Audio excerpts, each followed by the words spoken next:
Does Optus's 5G launch mean that the 5G war has truly begun? And are Apple AirPods Pro headphones worth the upgrade? And what's the hidden secret behind Huawei's latest flagship phone?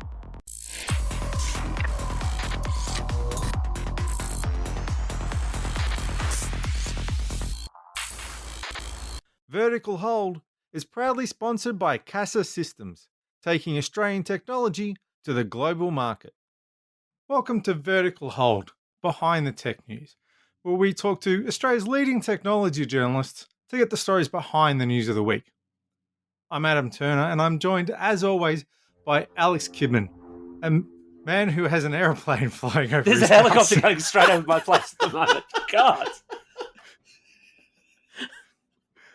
And apart from that, They're after me.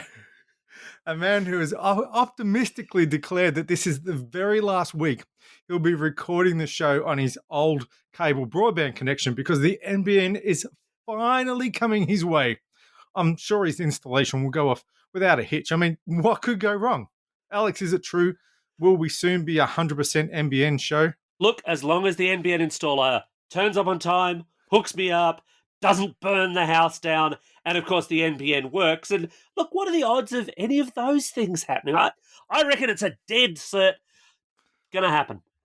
Nothing to worry about. Absolutely nothing to worry about. Well, as Alex dreams of the NBN, we're once again joined this week by the man with the plan, Lee Stark from picker.com.au. Lee, welcome back to the show. Thanks, guys. I'm cable connected, so I'm going to ruin any chance that this is NBN entirely. So a little later, we'll be getting up close and personal with Apple's new AirPods Pro, as well as examining Huawei's odds of success with its first Google-free phone in the Mate 30 Pro. But first, Optus this week has launched 5G in Australia. Hang on, Alex, didn't Optus launch 5G months ago? Well, yeah, they sort of did. It depends on which way you look at it. Months ago, Optus was claiming, hey, we're the first to launch 5G in Australia because it had a trial of a 5G home broadband. So that's a fixed product. You couldn't take it with you. The trial of that in selected suburbs, in selected parts of the country.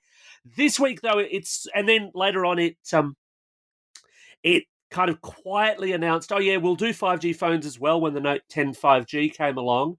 This week, though, it kind of coalesced all of this and said, yeah, look, we're really serious about 5G now, and we've got all these handsets, and we're expanding our trial of home broadband so that actually a much, much larger number of customers will be able to access it, although it's still only in selected areas. And as it turns out, it really didn't trial its home 5G broadband with all that many customers at all.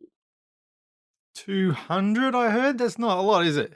It says it had over 200 customers. I'm sorry, 201. All right. Well, exactly. When you say over 200 customers, you're not saying 300 and you're not saying You're not 200. even saying it's 250. somewhere in the middle, but that's a very, very small number of actual customers to be trialing that service with. Although it's an interesting sort of product. They now say that 138,000 homes in selected areas. Again, not a huge sample size. They're not going super wide, but then they don't have 5G everywhere. But 138,000 homes in selected areas will be able to sign up. $70 a month buys you unlimited 5G broadband, but with a fixed modem. So again, this is not something that will travel any further than your Wi-Fi signal will.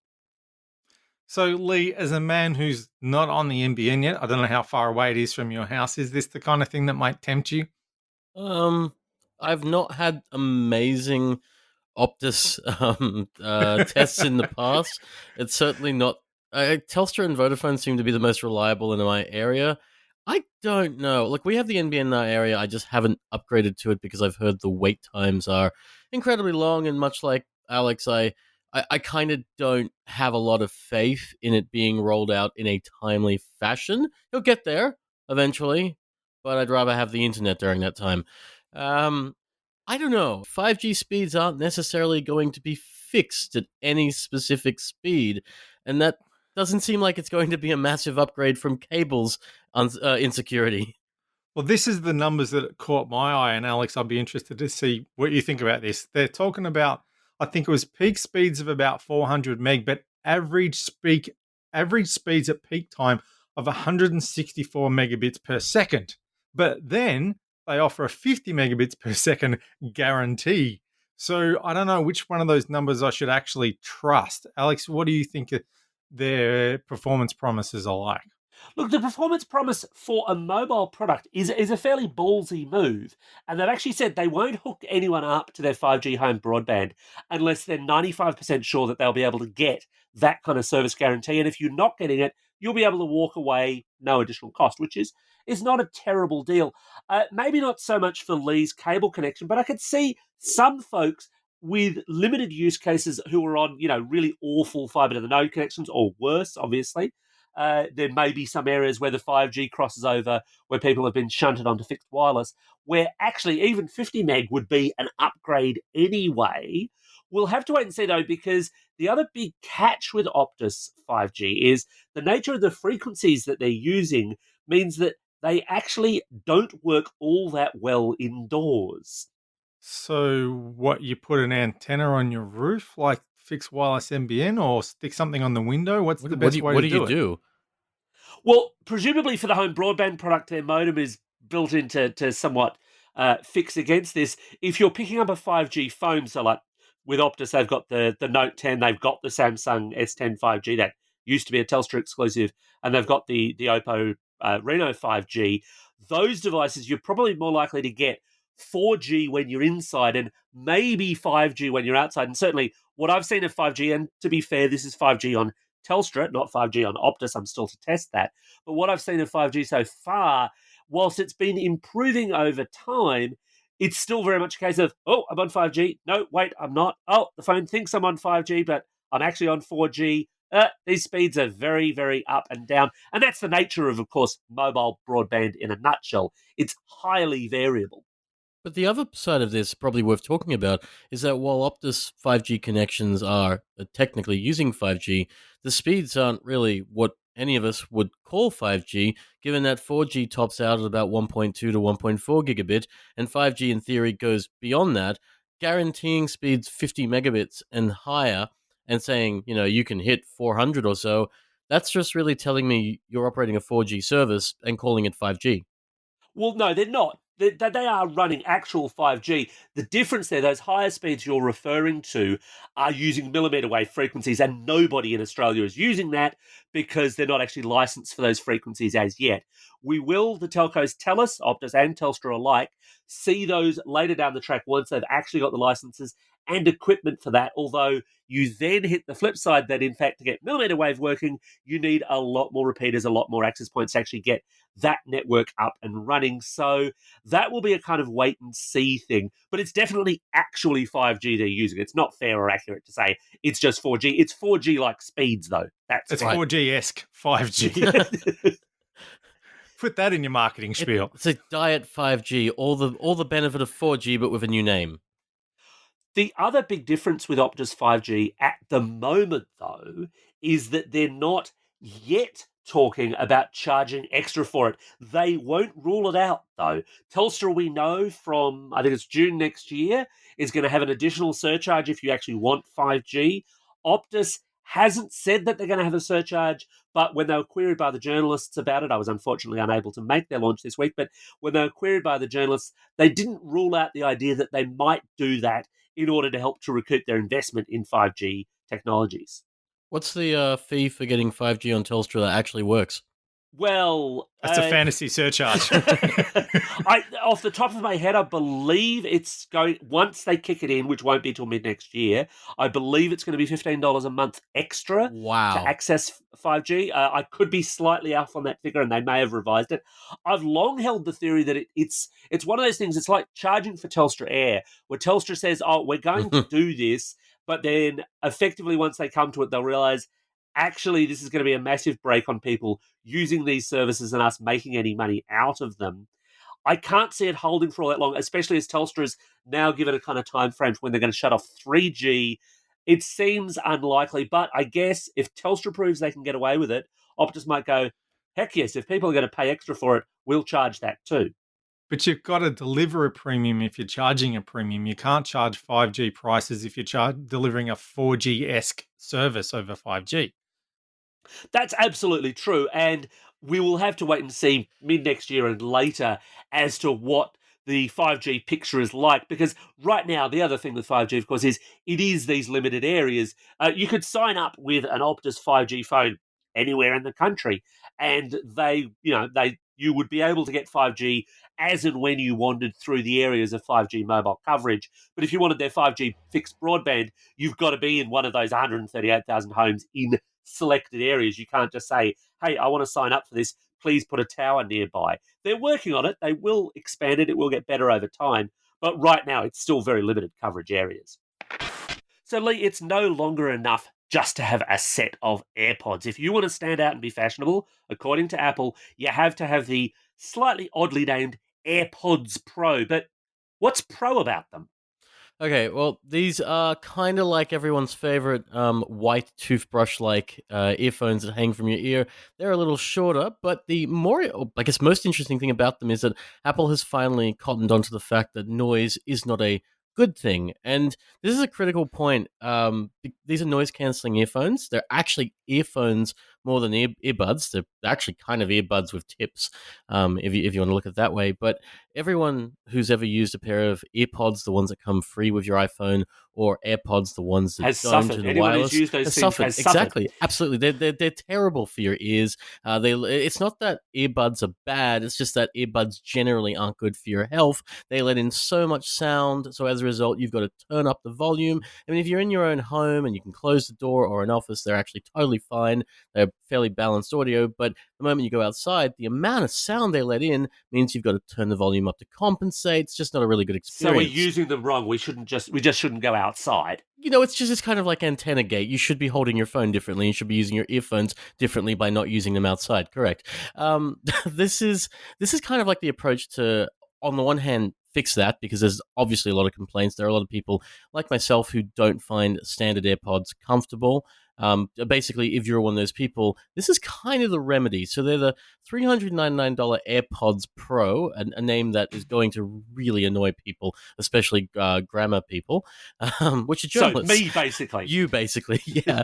And what they are, basically, it's the same understanding of sound that Apple's had for a long time in the AirPods. So balance, really no specific play to highs, lows, or mids, just balanced across the board, kind of like what Bose does. But they have some noise cancellation inside that is automatically adapting. We call that adaptive noise cancellation.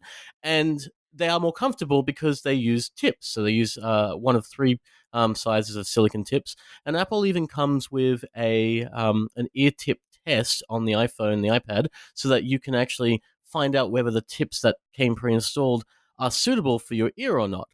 And not to go on a long rant about these things, they're actually not bad. They sound pretty good. The noise cancellation is strong, not the best in the business, but still quite good. And for a nice change, they're comfortable. And the case is very typical Apple sort of design. It's kind of like the old AirPods case, but they've flipped it on its side. So now it's a little bit fatter and still encompasses much the same design. So I've always been, when it comes to noise cancelling headphones, I've always looked at the high-end fancy over-the-ear ones that you wear on an aeroplane, your $500 plus ones from the likes of Sony. To me, they are the gold standard, and anything like this is never going to stack up. So when I took these AirPod Pros, Prods out of the ear and air prodded them into my ears, I was kind of surprised that the noise cancellation was better than I expected, because I didn't expect much. How do you think they'll stack up for people who have experienced that top tier? I actually think they'll handle quite well. Noise cancellation isn't as good as what's on the Sonys. You can, like, if you play with. You mean the Sony earbuds or the big Sony cans? Well, both actually. Because the big Sony cans are the best in the business. Yeah, the Sony WH-1000 XM3. That's the model we're talking about right now. They're killers. Are absolutely the best headphones for noise cancellation. Exceptionally good. Not super cheap, but you get what you pay for. Well, actually, the thing is, they're not. But in the grand scheme of things, when you compare them against a lot of the other ones, these days the street price of them is better than almost every other brand out there. So yes, that's totally true. Yeah, $400 is not an inexpensive price to pay. But again, $400 is the street price of the XM3s. You will not regret spending that $400. They're absolutely incredible pairs of headphones. And when you look at how Sony has come over the past 2-3 years building these things, you really see the development. And the earbuds, the earphones you're talking about, the WF-1000XM3, similar sort of features in-ear earphones, and they also come with foam core tips as well. They're a little bit larger. Again, they don't. I guess they're not going to be as stylish as Apple's ones. Apple style is really a big question mark, depending on if you like that look or not. But the Sonys tend to have I want to say it. They're adaptive noise cancelling, but you have to trigger the adaptive technology yourself on both the headphones and the earphones. So it's adaptive provided you tell it to.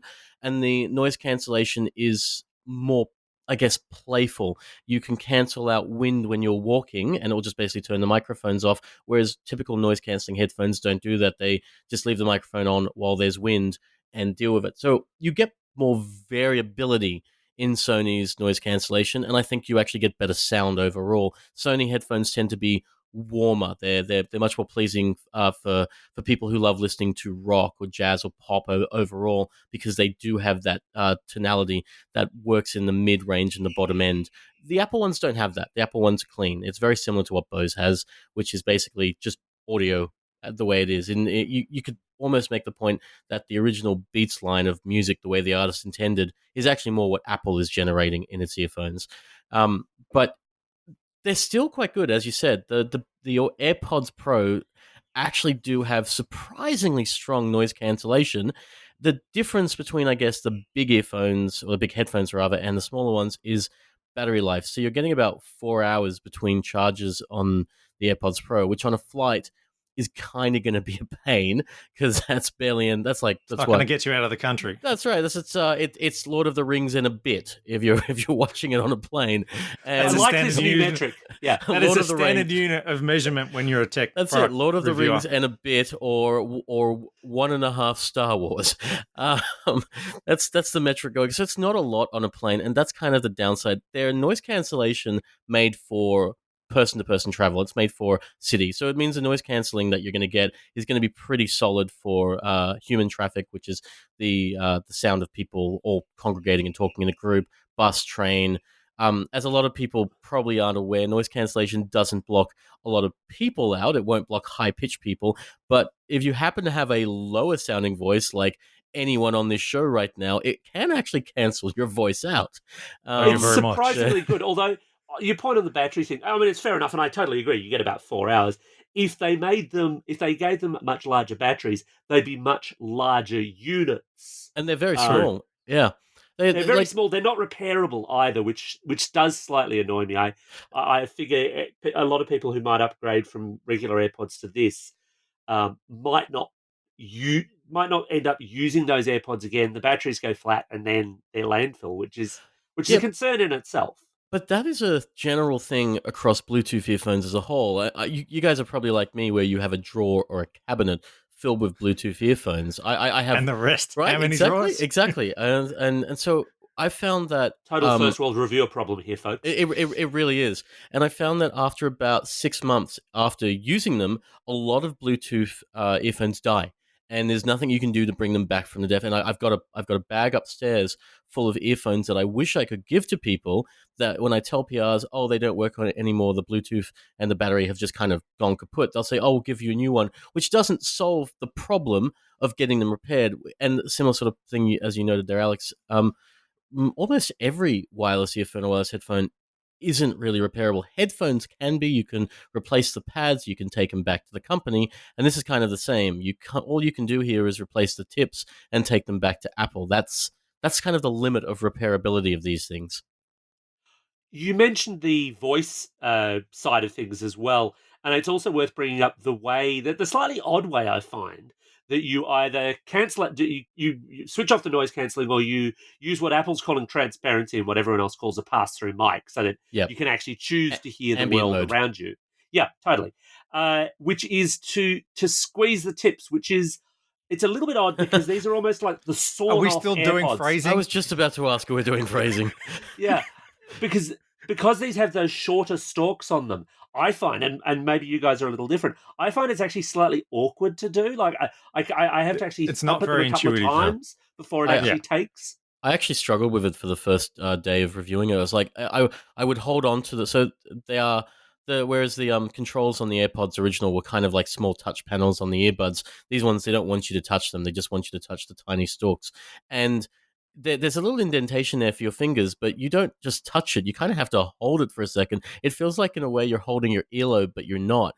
And Yeah. it'll trigger ambient, it'll trigger the transparency mode, and it'll turn it on, it'll turn it off. For me, my major critical point with these was the fact that, like a lot of earphones, they are supported by Android and iOS, but exactly like the AirPods were before, if you stick these things on Android, all of your settings completely disappear, and you kind of have to set everything up on an iOS or an Apple product first if you did want to take them to Android, which to me is a really missed opportunity, given that Apple does have Apple Music on Android devices.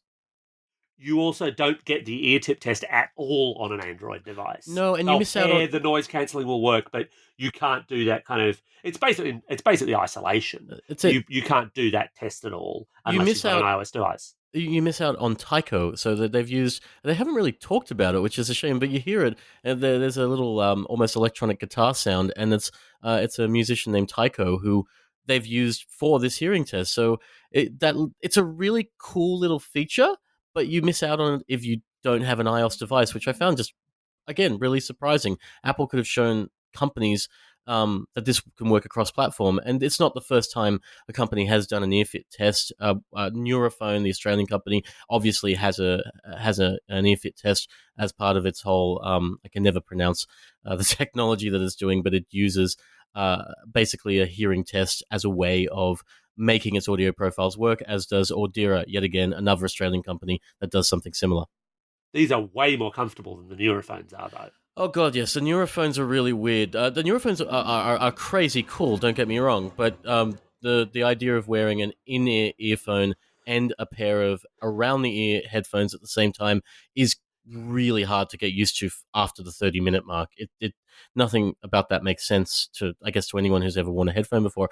That's the thing I liked about the AirPods. I didn't expect. They're incredibly comfortable. They still feel like they're going to fall out a bit. I find that their lack of, I guess, pure fit makes it really difficult to say whether I'm going to be using them for a longer period of time versus, say, the Sonys, which I think the Sonys are better overall. They're both the same price. It basically becomes a question, if you're looking at these two models, of which one makes more sense to you. If you're an iPhone customer, the Apple AirPods Pro, despite its name, which I know you're itching to talk about, despite its name, are they make a lot of sense because, like all AirPods things, they pair, they work, they're easy. But if you prefer slightly better sound, if you prefer more noise cancellation control, the Sonys are the better option because they do have that. And as everyone on this show will pretty much attest to, Sony is pretty much the master of noise cancellation at the moment. So, Alex, we've talked about it a few times on the show, but we're starting to see the Huawei Google phones that aren't Google phones. How ungoogly are they, and would you really want one? Yeah, it's an interesting time for Huawei, to put it politely, and this week they actually finally got around to announcing the local launch of the Huawei Mate 30 Pro. So this is their second half of the year flagship. Looks to have an incredible camera, and I do want to quiz Lee about his thoughts on that camera in a minute. But the launch that they're having, it's almost a bit like Optus's 5G launch that they had a few months ago, because it's a launch, but it's not really a launch, because what you can do from now is register your interest in being able to promotionally buy one.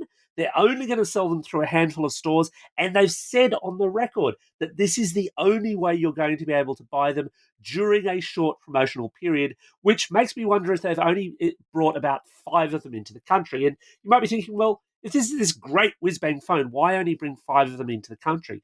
The answer lies in the fact that while the Mate 30 Pro is rocking Huawei's latest processor, the Kirin 990, while it's rocking some incredible-looking cameras on the back, the one thing you won't find inside it is any trace of Google.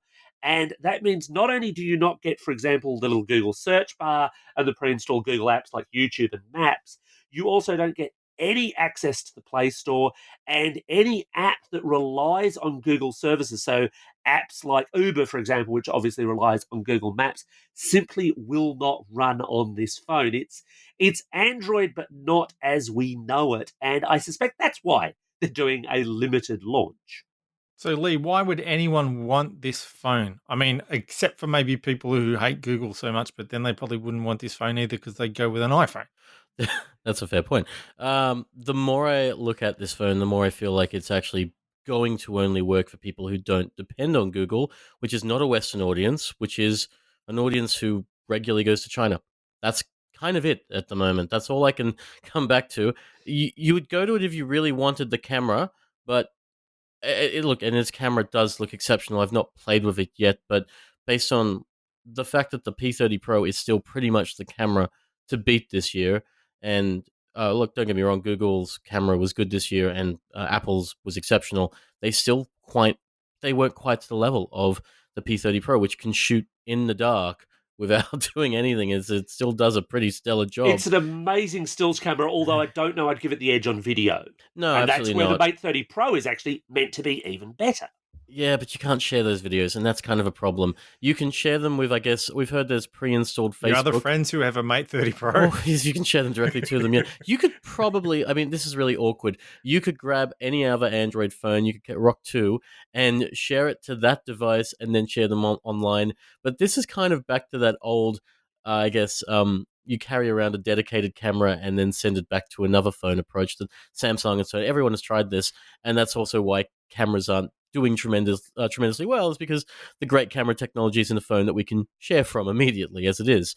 I I struggle with this one. I also struggle with the concept of, I guess, Huawei telling people that they have to register for a chance to buy a product in the first place. It seems like they're trying to control they're trying to control their customer base in the most awkward way imaginable. You're not even signing up for pre-order; you're signing up for the chance to pre-order at this point, which is just crazy.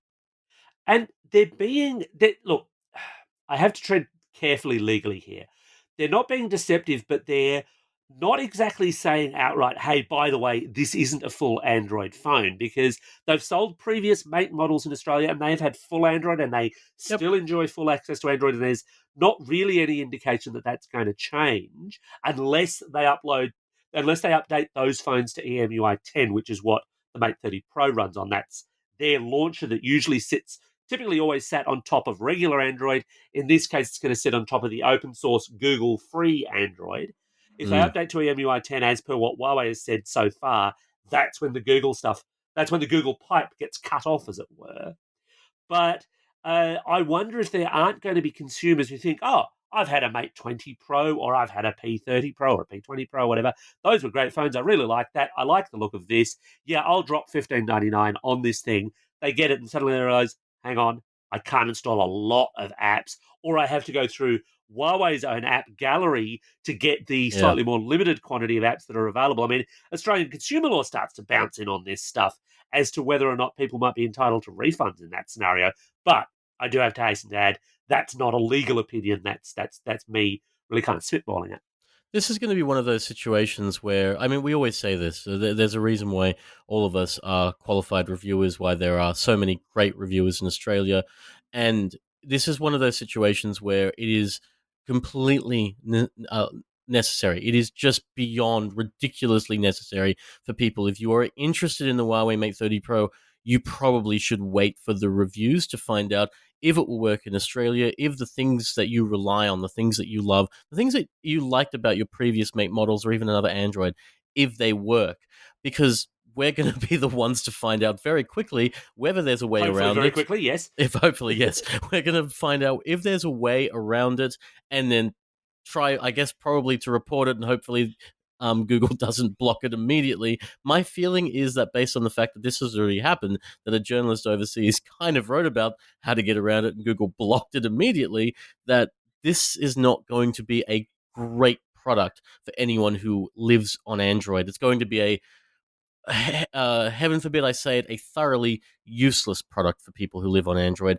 You will get more than likely a fantastic phone camera that does both excellent imagery and video, but you can't use any of the ecosystem. It's almost like it's a great camera with zero compatibility, and I shudder to think whether a Windows phone would have been a better option in this one. I know words. I know, but when you think about it, at least there were apps that people could get access to.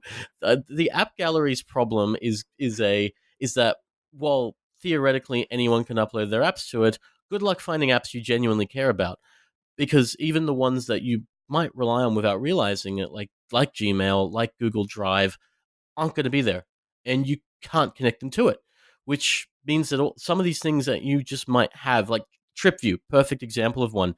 It's possible that the developer of TripView will upload it to App Gallery, but it is almost entirely unlikely. And if you rely on TripView in Melbourne or Sydney to get around, tough luck.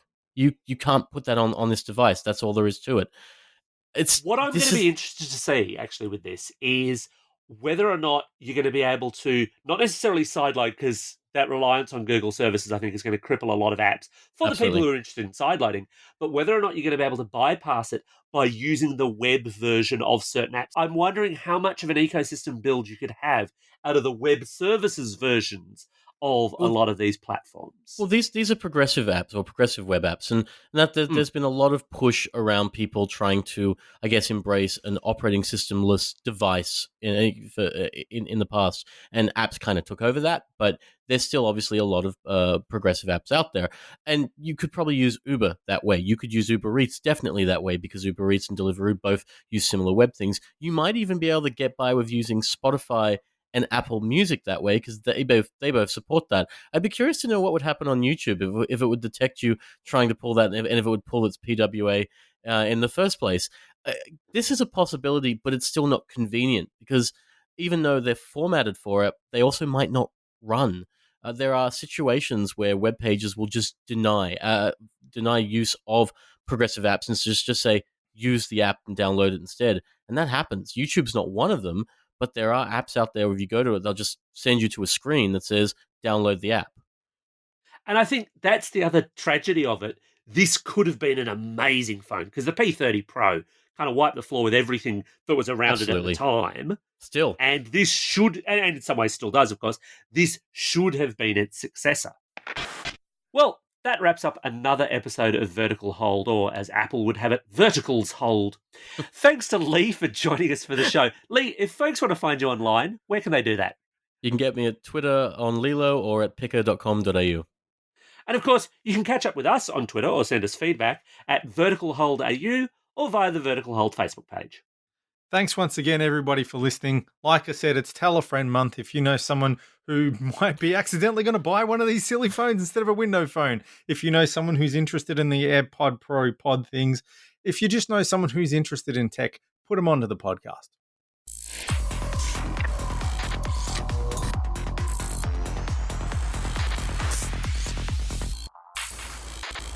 Vertical Hold is proudly sponsored by Casa Systems, taking Australian technology to the global market. It's traditional. Usually, yes. All right. So the Zoom, the traditionalist approach to recording. The traditionalist approach to podcasting is to actually hit record. Yeah. To actually record some audio. It's a crazy idea.